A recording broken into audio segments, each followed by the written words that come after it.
I feel that we're quite unique because we've got a lovely garden. We're in such a compact, ancient little street that there's lots of high-rise cottages that are all crammed in, and then you walk up the alleyway to our garden and it opens out and you've got a lovely space where you can sit and relax. It's a little sun trap, isn't it? Yeah. Dad renovated the building, I think probably in the early 80s. It was quite run down. It was old jet workshops, I think is the history behind it. And he created all the lovely balconies. So we took over the business from our parents about 12 years ago. Mum and Dad had been off travelling in the early 70s, and they came back with lots of ideas. So it's been a family business since 1973.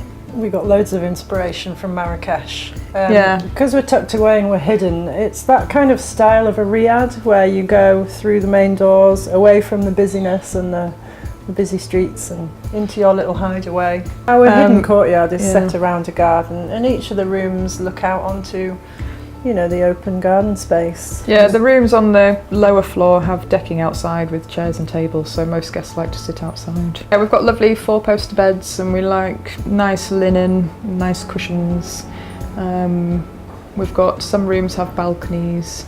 We have been described as very frilly. More frills than you can shake a stick at. It's the character of the place, and women love it, don't they? It's quite girly. We really have put our own style into each room, which is the fun bit. You've got to. We love the lace curtains and nice bedding. We're not very modern. We do cruelty-free bridal makeup, and we also make velvet flower crowns for weddings. So we've got a little shop online as well, and we like to sell floral teas. Over the years we've had some amazing guests, but often some have come back so many times that they start to feel like friends, and we look forward to seeing them. It's nice. Yeah, we've got one lady that comes, she's been coming since her son was little, so we've watched him grow from being like a little toddler running around to big strapping boy. Yeah, we had the lifeboat men came to stay, and we got a shock when we went in one of the rooms.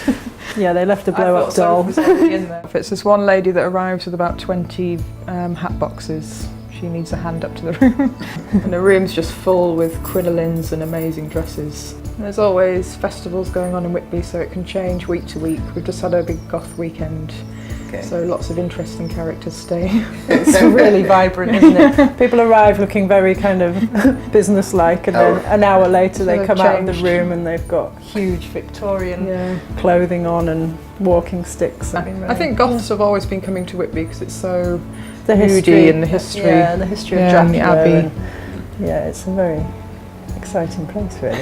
It's great to meet new people, have exciting, interesting guests arrive. It just feels great when they've really enjoyed themselves. You feel kind of validated. Yeah, you've got to love it. You've got to love coming to work.